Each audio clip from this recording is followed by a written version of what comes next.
Hello, everybody. Welcome to Unacademy Sapiens YouTube channel. This is Dr. Pranali Mishra, NEET UG Biology educator on Unacademy.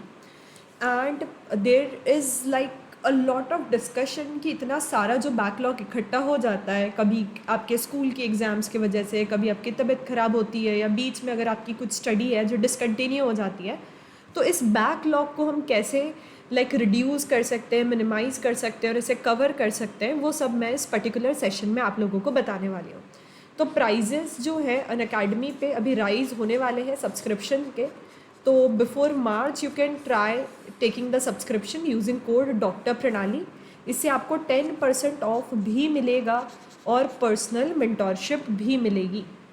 अभी 24 और 25 मार्च को ये जो offer है कि जो 3 मंथ का सब्सक्रिप्शन अगर आप लेते हो तो 1 मंथ का जो सब्सक्रिप्शन है ये एक्स्ट्रा मिलता है, ये फ्री मिलता है, ठीक है। एंड अभी 22 से 25 मार्च तक again there is this offer कि 6 मंथ का सब्सक्रिप्शन जो आप ले रहे हो लाइट का, जिसमें सिर्फ मॉक और टेस्ट सीरीज़ होती है, that is available at this price. और 18 मंथ का जो ले रहे हो that is at this price. फिर 11 AM 27 मार्च को एक कॉम्बैट होने वाली है जिसमें 4 करोड़ रुपीस का है जो स्कॉलरशिप पूल मिलता है, ठीक है। तो हाइलाइट्स ऑफ कॉम्बैट क्या क्या है कि नीट यूजी 22 के एग्ज़ाम पैटर्न पे बेस्ड होगा। इसमें वीडियो सॉल्यूशन मिलेंगे फिज़िक्स, केमिस्ट्री, बायोलॉजी के, एंड इसमें real time all India rank भी मिलेगी इंग्लिश और हिंदी में, दोनों तरीके से पेपर होगा।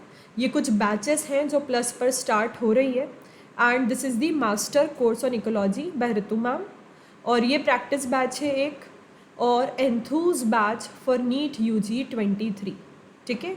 तो आप you can unlock the doors by calling on this number और आप अपना डिटेल्स ले सकते हैं। इसके बारे में मैंने कल भी वीडियो बनाया था, that is live scholarship test 100% scholarship के लिए। ये जो है आप अटेंड कर सकते हो जो 27 मार्च को होने वाली है एट 12, है ना, 12 नून पे होने वाली है। ये 22 वाले भी दे सकते हैं बेटा, 23 भी वाले भी दे सकते हैं। एक वीडियो है इसी चैनल पे, आप उसको देख लो, इसमें डिटेल में बताया मैंने। And NEET UG Unacademy master PYQs। And ये देखो कैसे आप कर सकते हो कि डाउट एंड सॉल्यूशन ओपन करके पास्ट ईयर के पेपर्स आ जाएंगे, क्वेश्चन वाइज आपको ये वीडियो सॉल्यूशन मिल जाएगा। चलिए बात करते हैं अपन किसकी, बैकलॉग कैसे कवर करना है ना, how to cover the backlog. हम बैकलॉग कैसे कवर कर सकते हैं ना। बैकलॉग क्या क्या चीज़ें रहती है बेटा। बैकलॉग मतलब जो भी आपका पार्ट इनकम्प्लीट रह गया है ना, या यू हैव मिस्ड इट किसी रीज़न से, उसको अब कंप्लीट कैसे किया जाए उस बारे में हम लोग डिस्कशन करते हैं। तो जो अभी क्लास में करंटली चल रहा है ना, सबसे ज़्यादा तो क्या है कि उस पर फोकस करो, है ना। बैकलॉग कवर तो करना ही है, लेकिन जो एट प्रेजेंट चल रहा है वो आपको करना ही है। ऐसा नहीं है वो बैकलॉग था फिर उसको कंप्लीट करा तो जो अभी चल रहा है फिर वो बैकलॉग हो गया, तो इससे परेशानी होता है इंसान, ठीक है। तो बैकलॉग कुछ भी हो, कैसा भी हो, लेकिन जो एट प्रेजेंट क्लास में चल रहा है उस पर आप फोकस करो, उसकी DPP टाइम पे सॉल्व करो, उसके नोट्स टाइम पे बनाओ और अच्छे से कंसंट्रेट करके पढ़ाई करो ताकि सारी चीज़ें आपको समझ में आने लग जाए। अगर आप उस बैकलॉग के चक्कर में ये बैकलॉग भी बना लोगे तो बाद में क्या हो सकती है कि बहुत सारी प्रॉब्लम आ सकती है, ठीक है। तो हमें टाइम टू टाइम क्या करना है, बिल्कुल चीज़ों को कंप्लीट करते चलना है। दूसरी चीज़ क्या है कि divide your days and make a schedule, ठीक है। Divide your days and make a schedule मतलब कि अब जैसे कि अगर आपने टाइम है कि आप 4 आवर्स सेल्फ स्टडी करते हो, तो फिर उसमें आपको ऐसे डिवाइड करना चाहिए कि जो 2 आवर्स है वो मैं जो प्रेजेंट चल रहा है, करंट मेरा फिज़िक्स, केमिस्ट्री, बायो चल रहा है, वो रिवाइज़ करूँगा करूँगी, या इसकी DPP करूँगा या करूँगी। एंड जो बच गए हैं 2 आवर्स उसमें क्या करेंगे, तो इसमें जो बैकलॉग है जो आपका प्रीवियसली छूट चुका था, इस पे आप ज़्यादा फोकस करोगे बैकलॉग पे एंड ये कंप्लीट करोगे, ठीक है। तो साथ साथ में ही लेके चलना है, और हो सकता है कि स्टडी टाइम को आपको बढ़ा के 6 आवर्स भी करना पड़ जाए और यहाँ पर आप पढ़ लो, ठीक है। अब एक्चुअल में ऐसा क्या होता है कि एक ही सब्जेक्ट को लंबे टाइम तक या फिर बहुत सारे सब्जेक्ट्स एक दिन में भी नहीं पढ़ना चाहिए। आपको 2-3 आवर्स एक चैप्टर को देना चाहिए किसी एक सब्जेक्ट के। इसी से आप सब्जेक्ट वाइज जो आपके बैकलॉग है वो क्लियर कर पाएंगे। ऐसा नहीं है कि आज ये 4 पेज वो पढ़ लिए, 4 पेज वो पढ़ लिए, 10 वो पढ़ लिए और सब जो है बिल्कुल प्रेशर कुकर बन जाता है बिल्कुल दिमाग में। ये नहीं करना है। जैसे अगर आपके 4 चैप्टर फिजिक्स के छूट गए तो डेली 2-2 घंटे का टाइम निकालना है, उस टाइम फिजिक्स ही करना है, ठीक है। फिर क्या है कि अब देखो बैकलॉग बनने में तो तुम्हारा टाइम लगा है कि तुमने 1 महीने नहीं पढ़ाई की इसीलिए बैकलॉग बन गया, या 1.5 महीने एग्ज़ाम चले तो बैकलॉग बन गया। तो महीने लगता है एक बैकलॉग बनने में, वीक लगते हैं एक बैकलॉग बनने में। तो ऐसा मत सोचना कि 2 दिन में तुम्हारा बैकलॉग क्लियर हो जाएगा, है ना। तो इस अगर मेंटालिटी से बैकलॉग क्लियर करना शुरू करोगे तो बैकलॉग क्लियर नहीं हो पाएगा बेटा, है ना। It is going to take time. तो पेशेंस इज़ द की। शांति से बिल्कुल अपन को धीरे धीरे आराम आराम से बैकलॉग कवर करना है। एनजाइटी में नहीं आना है कि अभी भी बहुत बचा है, अभी भी बहुत बचा है। खुद पे भरोसा रखो, बिल्कुल भी आलस मत करो, डोंट प्रोकास्टिनेट। पढ़ते जाओ, धीरे धीरे कम होता जाएगा और कम होए उसकी खुशी मनाओ। सोच लोगे कि बहुत सारा है, होगा ही नहीं, तो फिर बैकलॉग को कवर करना मुश्किल हो जाता है। Avoid group studies during your JEE preparation या फिर नीट प्रिपरेशन। दोनों ही प्रिपरेशन की बात करी जा रही है कि अगर आपका जब बैकलॉग बहुत इकट्ठा हो जाता है ना, तब आप ग्रुप स्टडी अवॉइड करो। थोड़ी बहुत उसमें बातें भी हो जाती हैं, टाइम वेस्ट भी हो जाता है। उससे ज़्यादा क्या होता है कि दूसरे का अगर बैकलॉग नहीं है ना, तो उसका सुख देख के तुम्हें दुख होने लगता है कि देखो इसका तो पूरा कंप्लीट है, मेरा तो इतना बचा है। तो एक टेंशन बिल्डअप होने लगता है, प्रेशर बिल्डअप होने लग रहा है। तो इसीलिए जब बैकलॉग हो तो पहले उसको अपना कंप्लीट करो, किसी से दूसरे से कंपेयर मत करो, ज़्यादा रिजल्ट का सोचो मत। अभी बस इतना टारगेट लो कि मेरा ये चैप्टर बच गया है, ये चैप्टर बच गया है और इसको मेरे को अच्छे अच्छे से कंप्लीट करना है, ठीक है। तो ग्रुप स्टडीज़ बहुत अच्छा है जब आप क्वेश्चन सॉल्व करते हो, लेकिन इसके वजह से कभी कभी कॉन्फिडेंस भी जो है हमारा हिल जाता है। तो कॉन्फिडेंस नहीं हिलने वाला होना चाहिए। एक बार ये बैकलॉग कंप्लीट हो जाए तो फिर से ज्वाइन कर लो अपना study. Now divide topics into categories. मतलब सी फॉर एग्जांपल मैं बात करूँ फिज़िक्स में ऑप्टिक्स की। किसकी बात करूँ बेटा?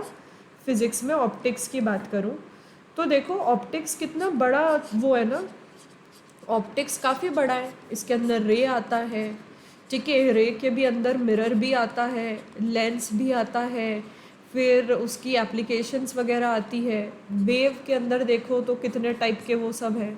तो ऐसा नहीं है कि ऑप्टिक्स करूँगा सुबह बोलकर एक्सपेक्ट कर रहे हो कि शाम तक ऑप्टिक्स हो जाए।